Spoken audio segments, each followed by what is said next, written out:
ഇന്നും യേശുവിനോടുകൂടെ യാത്ര തുടരാമെന്ന ഈ ശുശ്രൂഷയിലേക്ക് താങ്കളെ സ്വാഗതം ചെയ്യുകയും കർത്താവായ യേശു ക്രിസ്തുവിൻ്റെ നിസ്തുല്യ നാമത്തിൽ വന്ദനം പറയുകയും ചെയ്യുന്നു. ചില പ്രവൃത്തി മണ്ഡലങ്ങളിലൊക്കെ നമ്മൾ പരാജയപ്പെട്ടു പോകും എന്ന ചിന്ത നമ്മെ അലട്ടാൻ തുടങ്ങും.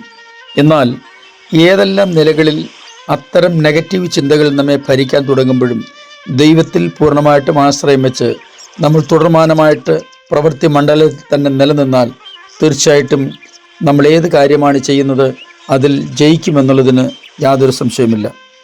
അങ്ങനെ ഒരു കാര്യത്തെക്കുറിച്ചാണ് നമ്മൾ ഇന്ന് ചിന്തിക്കുന്നത് എന്നുള്ള വാക്യങ്ങൾ ശ്രദ്ധിച്ചാലും ചില നിമിഷങ്ങളിലെ ചിന്തയ്ക്കായി നെഹമ്യാവിന്റെ പുസ്തകം 1-ാം അധ്യായം 17-ാം വാക്യം വായിക്കട്ടെ.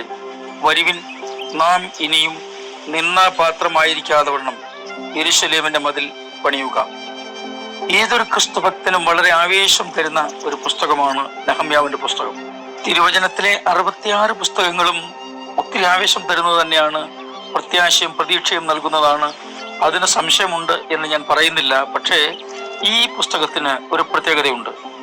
പഴയ നിയമത്തിലും പുതിയ നിയമത്തിലും എടുത്തു പറയത്തക്ക ചില വ്യക്തിത്വങ്ങളുണ്ട്. അവരുടെ പല പ്രവർത്തനങ്ങളും അനുകരണീയമാണ്, മാതൃകയാണ്. യിൽ സൂക്ഷിക്കാൻ കൊള്ളുന്ന അനേക കാര്യങ്ങളും അതിനകത്തുണ്ട്. മോശെ വഴി നീട്ടി ചെങ്കടലിനെ വിഭാഗിച്ചത് ഏതൊരാൾക്കാണ് ആവേശം പകരാത്തത്? പുതിയ നിയമത്തിൽ അപ്പോസ്തലന്മാരുടെ പ്രവൃത്തികൾ എന്ന പുസ്തകത്തിന്റെ 3-ാം അധ്യായത്തിൽ വിശുദ്ധ പത്രോസും യോഹന്നാനും ചേർന്ന് സുന്ദരമെന്നും ദൈവാലയ ഗോപുരവാതിൽക്കൽ ഭിക്ഷയാചിച്ചു കൊണ്ടിരുന്ന ഒരു മനുഷ്യനെ കരം പിടിച്ച് എഴുന്നേൽപ്പിച്ചു. ആ മനുഷ്യനെ കരം പിടിച്ച് എഴുന്നേൽപ്പിച്ചു എന്ന് പറയുമ്പോൾ അയാൾ അമ്മയുടെ ഉദരം മുതൽ മുടന്തനായ മനുഷ്യനായിരുന്നു. അത്രയും അത്ഭുതകരമായ ഒരു കാര്യം ചെയ്തപ്പോൾ അതാരെയും ആവേശം കൊള്ളിക്കും. നെഹമ്യാവിന്റെ പുസ്തകത്തിലെ പ്രത്യേകത, ഇതിൽ അത്ഭുതങ്ങളൊന്നുമില്ല. ദൈവത്തോട് ചേർന്ന് നിന്ന് കഠിനാധ്വാനത്തിന് തയ്യാറായാൽ ഏതൊരാൾക്കും ഇതുപോലെ തന്നെ ജയം നേടാൻ കഴിയും. നെഹമ്യാവ് സ്വന്തം ദേശം വിട്ട് അനേക വർഷങ്ങൾക്ക് ശേഷം തന്റെ ദേശത്തിലെ ജനത്തിന്റെ പരിതാപകരമായ അവസ്ഥയെക്കുറിച്ച് കേൾക്കുന്നു. അതിന്റെ ശൂന്യാവസ്ഥ തിരിച്ചറിയുന്നു. താൻ വളരെ ദുഃഖിച്ചു, ഉപവസിച്ചു, കരഞ്ഞു, പ്രാർത്ഥിച്ചു എന്നൊക്കെ ഈ പുസ്തകത്തിന്റെ 1-ാം അധ്യായത്തിൽ നമുക്ക് വായിച്ചെടുക്കാൻ കഴിയുന്നുണ്ട്. ചില കാര്യങ്ങളിലൊക്കെ വെറുതെ പ്രാർത്ഥിക്കുന്നതിലും ഉപവസിക്കുന്നതിലും മാത്രമല്ല, അതിനപ്പുറത്ത് നമ്മുടെ കരങ്ങൾ കൊണ്ട് പ്രവർത്തിക്കേണ്ട ചില കാര്യങ്ങൾ കൂടിയുണ്ട്. ദൈവത്തിന് അത്ഭുതം ചെയ്യാൻ കഴിയില്ല എന്നല്ല അതിന്റെ അർത്ഥം. രാജാവിന്റെ പാനപാത്രവാഹകനായിരുന്ന താൻ രാജാവിൽ നിന്ന് അനുവാദം വാങ്ങി തന്റെ സ്വദേശത്തേക്ക് കടന്നു പോവുകയാണ്. എന്തെങ്കിലും ഓർമ്മകൾ ചികഞ്ഞെടുക്കാനല്ല നെഹമ്യാവ് അവിടെ ചെന്നത്, പണിയാൻ വേണ്ടി മാത്രമാണ് ചെന്നത്.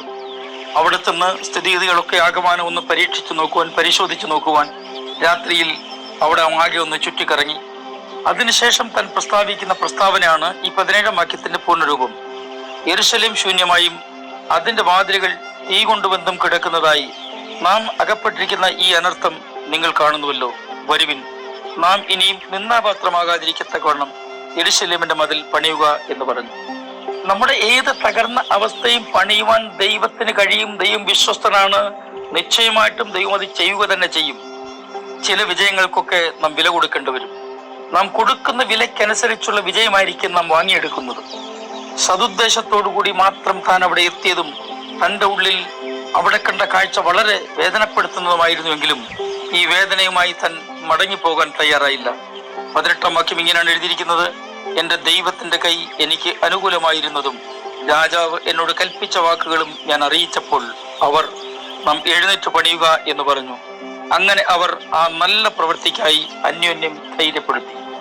യാതൊരു സ്വാർത്ഥ താല്പര്യവുമില്ലാതെ, ലാഭേച്ഛയുമില്ലാതെ നാം പ്രവർത്തിക്കാൻ വേണ്ടി ഒരുക്കമാണെങ്കിൽ ദൈവത്തിന്റെ കൈ നിശ്ചയമായും നമുക്ക് അനുകൂലമായിരിക്കും. ദൈവത്തിന്റെ കൈ നമുക്ക് അനുകൂലമാണെന്ന് ഉറപ്പും കഠിനാധ്വാനത്തിന് നമ്മൾ തയ്യാറുമാണെങ്കിൽ ജയം കൊയ്യുക തന്നെ ചെയ്യും. തന്റെ ഈ ദൗത്യത്തിന് ഒരു വിഭാഗം പിന്തുണ കൊടുത്തപ്പോൾ മറ്റൊരു വിഭാഗം എതിർത്ത് നിന്നുവെന്നൊക്കെ ഇതിനകത്ത് എഴുതിയിട്ടുണ്ടല്ലോ. എതിർപ്പുകളൊക്കെ സ്വാഭാവികമാണ്. പ്രതികൂലങ്ങളെ കണ്ട് മൗനമായിരിക്കുകയോ പിന്മാറുകയോ ചെയ്താൽ ഒരിക്കൽ പോലും നമ്മുടെ ദൗത്യം നിർവഹിക്കാൻ കഴിയുകയില്ല. ദൈവവചനപ്രകാരമുള്ള ഏതെങ്കിലും സൽപ്രവൃത്തിക്ക് വേണ്ടി നിങ്ങൾ ഒരുക്കപ്പെട്ടു എന്ന് നിങ്ങൾക്ക് ബോധ്യമുണ്ടെങ്കിൽ കാറ്റ് കണ്ട് പേടിക്കരുത്. വിതയ്ക്കുക, വിതയ്ക്കുക, പിന്നെയും വിതയ്ക്കുക. കൊയ്യുവാൻ ദൈവം അവസരം തരും. നെഹമ്യാവ് ഏറ്റെടുത്ത് ദൗത്യം പൂർത്തീകരിച്ചത് 1-2 ദിവസം കൊണ്ടല്ല, 152 ദിവസം കൊണ്ടാണ് താനത് പൂർത്തീകരിച്ചത്. വളരെ കഠിനമായ വഴികളിലൂടെയാണ് താൻ യാത്ര ചെയ്തത്. മാനുഷികമായി ചിന്തിച്ചാൽ യാതൊരു സാധ്യതയുമില്ലാതിരുന്ന കാര്യം തന്റെ കഠിന പ്രയത്നം കൊണ്ടും ദൈവത്തിന്റെ സാന്നിധ്യം തന്നോട് കൂടെ ഉണ്ട് എന്ന വിശ്വാസം കൊണ്ടും താനത് പൂർത്തീകരിച്ചു എന്നുള്ളത് യാതൊരു വിധമായ അതിശയോക്തിയല്ലാതെ തന്നെയാണ് തിരുവചനം നമ്മെ പഠിപ്പിക്കുന്നത്. നിങ്ങളുടെ ജീവിതത്തിൽ നിങ്ങൾ ഒരു അത്ഭുതത്തിനു വേണ്ടി കാത്തിരിക്കുന്ന വ്യക്തിയാണെങ്കിൽ ചിലത് ദൈവം ചെയ്തു തരും, സംശയമൊന്നുമില്ല. ചിലതിന് നമ്മുടെ കൂടി സഹായം ഉണ്ടാവണം. ചുവടുകൾ മുന്നോട്ട് വയ്ക്കൂ, ദൈവം കൂടെ ഉണ്ടാകും. വിശ്വാസത്തോടെ പ്രവർത്തിക്കൂ, ദൈവം നിശ്ചയം. ഞാൻ നിങ്ങൾക്കായി പ്രാർത്ഥിക്കുന്നു. പിതാവേ, ഞങ്ങളങ്ങേ സ്തുതിക്കുന്നു. അങ്ങയുടെ പാദപീഠത്തിലേക്ക് അടിയങ്ങളുടെ സകല പരിശ്രമങ്ങളും സമർപ്പിക്കുന്നു, ഏൽപ്പിച്ച് പ്രാർത്ഥിക്കുന്നു. ജയം നൽകാൻ അങ്ങ് വിശ്വസ്തനാകിയാൽ അവിടുന്ന് ഞങ്ങളോട് കൂടെയിരിക്കുമാറാകണമെന്ന് പ്രാർത്ഥിക്കുന്നു. പ്രാർത്ഥന കേട്ടിയാൽ സ്തോത്രം.